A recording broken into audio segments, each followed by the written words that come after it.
Bonjour mesdames et messieurs, bienvenue à votre chronique hebdomadaire, la dernière du Money Hunter et Rick the Pick pour le gros match du dimanche, le Super Bowl. Les Ravens de Baltimore qui s'en vont affronter les 49ers.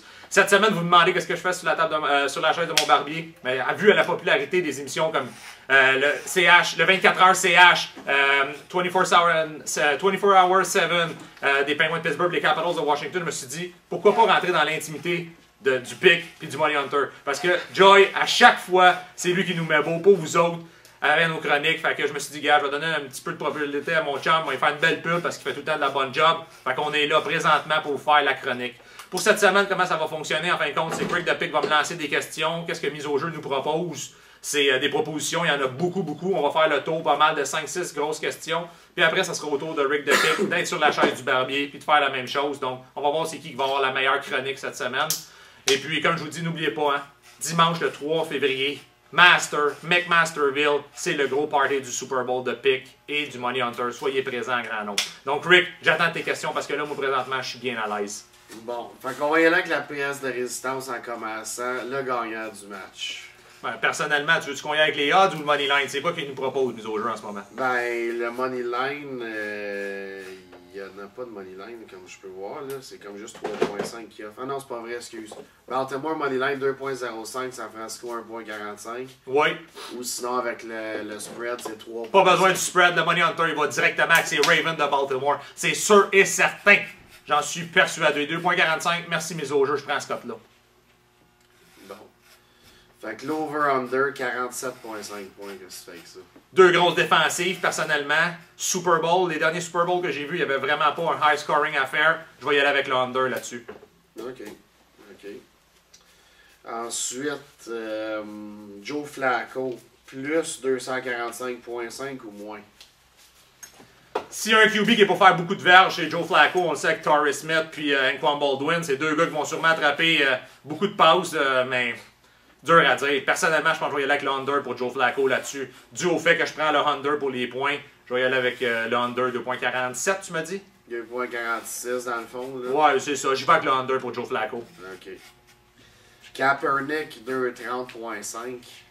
Kaepernick va se servir de ses jambes, c'est sûr. Contre une ligne tertiaire qu'on s'entend qui est quand même vieillissante là, pour les Ravens, c'est le dernier 1000. Je pense que personnellement, il ne sera pas capable de faire 230 verges quand même, mais il va courir beaucoup plus. Ça va être vraiment un jeu axé là, sur le running game là, avec, on le sait, Ray Rice, Frank Gore, Kaepernick. Personnellement, c'est aussi, je vais y aller under 2.30, c'est beaucoup là, pour Kaepernick. Il va sûrement avoir les shakes lui aussi. On s'entend, c'est son premier Super Bowl. OK. Bon, ça m'amène à la prochaine question. D'abord, si tu penses qu'il va plus courir, 55.5 verges, t'aimes ça ou c'est un beau gimme, ça. Moi, j'y donne 55.5, c'est sûr et certain que je le prends pour Kaepernick là-dessus, c'est sûr. Ça va être extraordinaire de le voir jouer, même si je suis un fan des Ravens. J'ai bien hâte de voir, man, ce gars-là courir. C'est un vrai athlète, ça. Bon, parfait. Ensuite, Torrey Smith, 62.5 verges. On s'entend que Torrey Smith est capable de le faire juste avec une bombe de Joe Flacco. Fait que c'est sûr et certain que je vais le prendre. Parce que s'il y en a un qui est pour faire des verges, en fin de compte, moi je pense que ça va être lui, définitivement. Aussi, je le prends. Parfait. Un autre, les chiffres sont pas gros pour Randy Moss. On check ça semaine après semaine, là, des 30-35 verges. Cette semaine, c'est 35.5 qui offre mise au jeu. Mais on s'entend, Randy Moss, il a ouvert sa bouche là, cette semaine pas mal. Il allait dire que c'était un des meilleurs wide receivers de la NFL de tous les temps. Moi, je pense que Hardboard, le coach des 49ers, on s'entend, c'est deux frères qui s'affrontent pour ce Super Bowl-là. Je pense qu'il y a des plans de jeu pour Randy Moss pour prouver justement ceci. Je pense que là-dessus, je vais y aller avec le plus 30 verges. Là, définitivement. C'est un gimme, ça. C'est un gimme, ben oui, ben oui. OK. Ensuite, pour les défensives, là, plus 2.5 sacs ou moins 2.5 sacs pour Baltimore? Moins. C'est dur d'attraper Kaepernick, là. On se le cachera pas, là. C'est une vraie couleuvre, ce gars-là. C'est ce que je pensais, moi aussi, sur celle-là. Là, la défense de San Francisco, plus ou moins 2.5? Ça va être plus. Parce que Joe Flacco, s'ils sont en arrière dans le compte, je pense qu'il va essayer de tirer plus souvent. Plus de possibilités, c'est ça. Le plus 2.5 pour les Smith Brothers aussi. Ah ouais, ben. Les Navarro Bowman et tous ces gars-là de ce monde, là, oui, définitivement. Bon. Puis ma dernière question, ça c'est le dessert, là, dans le fond, là. Selon toi, qui c'est qui va avoir le MVP de ce Super Bowl-là? Puis les propositions sont lesquelles? Ça commence avec le favori Colin Kaepernick à 2,30. Ensuite, suivi de Joe Flacco à 3,30. On a Frank Gore à 6. On a Ray Lewis à 7. On a Ray Rice à 9,5. Crabtree à 13. Ben, je vais t'arrêter juste là, c'est sûr et certain. Moi, je suis un fan des Ravens. Je pense que les Ravens vont gagner le 47e Super Bowl. Donc, c'est sûr et certain que je suis obligé d'y aller avec un joueur des Ravens. Là. Je pense qu'il y a juste une fois dans l'histoire du sport professionnel que j'ai vu un joueur être MVP d'une série perdante. Puis je pense que c'est Jean-Sébastien Giguère, le goaler des Ducks d'Anaheim qui avait gagné le Vizina et tout ça. Donc, même malgré la défaite, là, Le Vizina, le Conn Smythe. Le Conn Smythe, excusez-moi. Fait que, tu sais, personnellement, l'équipe qui gagne, c'est sûr et certain que l'MVP est là. Fait que je vais y aller avec Ray Lewis, c'est sûr, man. Je le souhaite bien gros pour ce bonhomme-là, malgré tout le passé qu'on s'entend qu'il a vécu. Mais il y a eu un effet positif là, sur la NFL. Fait que pour la dernière run, Ray Lewis MVP, ça serait très très bien. Là. Non. Fait que c'est pas mal ça qui conclut pour les choix du Hunter pour la finale du Super Bowl. On a hâte de voir qui va avoir raison, mais bonne chance pour ça en tout cas. Donc on revient avec les choix de Rick DePick à l'instant même. Donc voici le temps de vous présenter les picks de Rick DePick pour le Super Bowl 47. Les Ravens de Baltimore qui sont affrontés les 49ers de San Francisco. Fait qu'on fait un peu la même méthode qu'on a faite pour mon cas à moi. Je pose des questions à Rick. Il répond le plus franchement possible qu'est-ce qu'il pense de ça. Donc, Rick, l'écart de points de 3.5 des Ravens de Baltimore, est-ce que ça va rentrer? Qui va remporter le match? Bon, moi j'ai avec les Niners. Sur le 3.5, il me fatigue un peu, là, mais je vais quand même là, avec les Niners. Selon moi, le Kaepernick va aller dessus, c'est la défensive des Ravens. Donc les 49ers favoris par 3.5. Pour toi, c'est ça qui va passer. Ouais. L'over-under, les autres nous proposent 47.5. Étant donné que c'est dans un dôme, là, les conditions vont être favorables pour bien de la passe, là, je serais forcé de dire là, plus que 47. Donc, en fin de compte, là-dessus, on a le contraire à date. Les deux premiers choix, c'est bien, ça nous donne un peu de compétition. Donc, ici, il nous propose Joe Flacco, 2.45 par la voie aérienne. Qu'est-ce que tu en penses de ça, plus ou moins? Je vais être plus. Ouais. OK.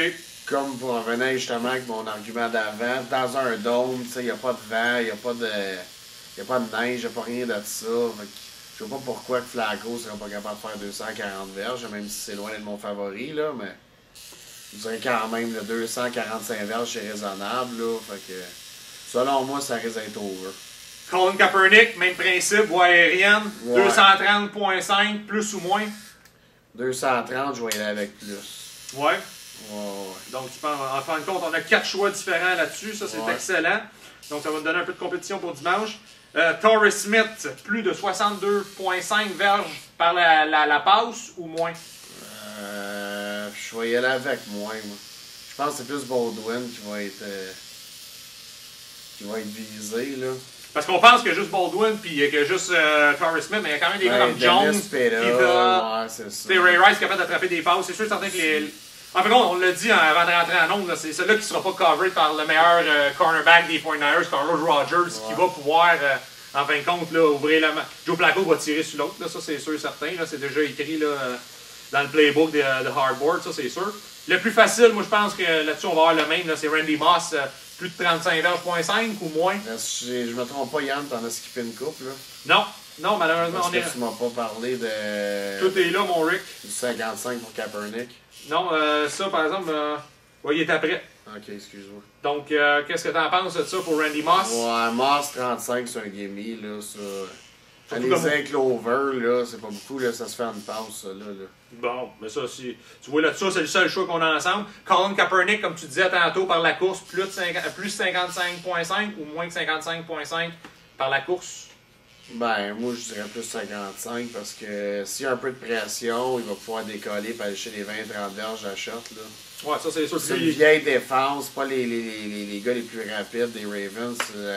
Secondary, fait que je dirais... Qu'est-ce que je disais tantôt? Tu me voles mes punchs, là? C'est beau. Ben, okay. Je suis du même avis sur ça. Ouais, définitivement, c'est sûr et certain Kaepernick, là. Il est là pour se faire valoir, puis c'est ses jambes qui vont se faire valoir, c'est sûr et certain. Bon, on passe à la défensive maintenant. Moins ou plus que 2.5 pour de sac du corps pour la défensive des Ravens de Baltimore? Ravens, moins 2.5. Puis les 49ers, ben c'est 2.5 aussi, qu'est-ce que t'en penses? Ça va être over. Avec les deux frères, là, je dis les deux frères, c'est le même qu'ils Ouais, ils s'appellent de même. Les Smith Brothers, Ouais. là, Alden et Justin. Là. Il va y avoir beaucoup de pression. Selon moi, 2.5 sacs, ça devrait être raisonnable. Ça devrait rentrer, ça, 2.5. Là, moi, je vais aller avec over sur ça. Et puis la série sur le Sunday, le MVP de ce 47e édition du Super Bowl en Nouvelle-Orléans, toi, tu penses c'est qui? Kaepernick, parce que souvent l'histoire de corps arrière, là, quand ça se gagne d'un côté ou de l'autre, 90% du temps, c'est le corps arrière qui gagne. Fait. Ouais, c'est sûr et certain. Oui, il y en a avec le sure pick sur celle-là, puis je pense que les Niners vont gagner, fait que selon moi, ça serait le choix logique là, à 2.30, je pense, je me trompe pas. Ouais, c'est bien ça. Tu sais, c'est un beau petit plus sur un billet, ça. Fait que si je pensais que Niners va gagner, rajoutez ça à 2.30, ça va vous gonfler votre mise.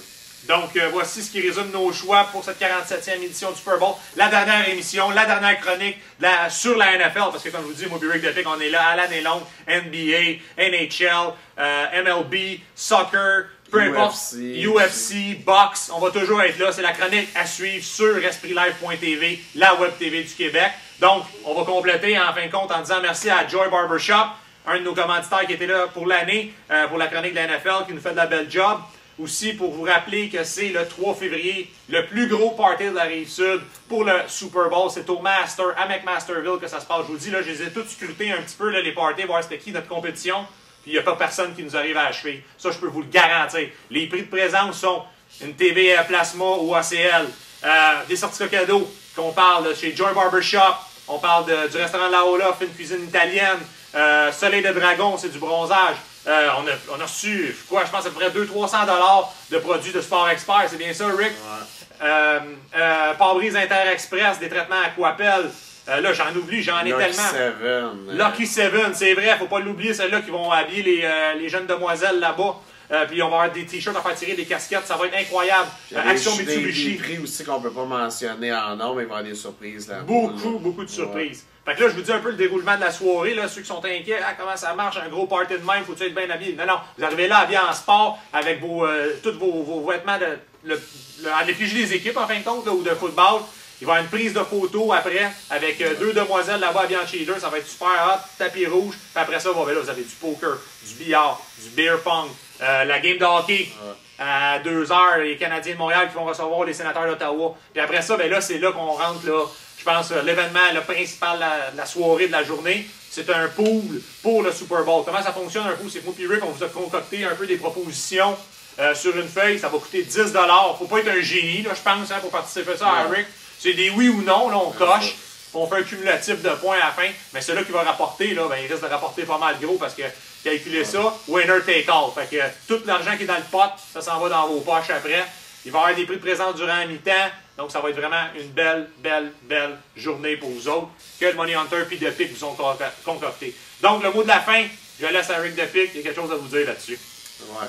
Vous allez voir, il y aura une petite surprise tantôt. Là. Joe est en train de nous faire une petite affaire. Là. On espère tout voir le dimanche pour couronner cette belle saison de football avec la victoire des Niners. Fait que, avec la victoire des Ravens de Baltimore, hein, je vous dis, écoutez-les pas, là, lui, là. Il a pris contre les Ravens tout le long des séries, puis j'ai fait pas mal de sous avec Rick Depic. Donc, on vous souhaite la bienvenue, hein, on veut que vous soyez là, tout le monde va être là, ça va être vraiment incroyable. Merci. Puis on se revoit pour nos prochaines chroniques là, de sport de la NHL, comme je vous disais, puis tout. Donc, merci.